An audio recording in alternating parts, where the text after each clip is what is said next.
and turning on the transmitter and binding the transmitter and going to the air. Now let's bring it down close where you can see it. Now it was pointing in that direction. I'm going to go into headless mode. No, that's not headless mode. Let's try that again. That should be headless mode. Yeah. Bringing it back to show you that I am in headless mode. It does have headless mode control, which works very well. Pushing it back. Let's try the 1 key return now this time. Going out, 1 key return.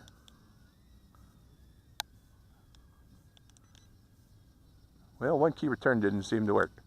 There it does. 1 key return. Let's go back out again. Demonstrate that one more time. Over here.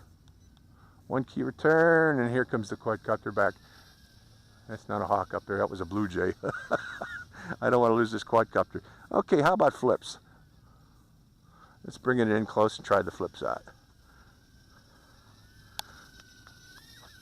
Now, a lot of people like these ducted fans they're thinking of the purpose of flying them indoors with FPV by just putting a little micro camera on it that are available nowadays. Little FPV micro cams that have come out, like the one for this would probably be the EF01 that would work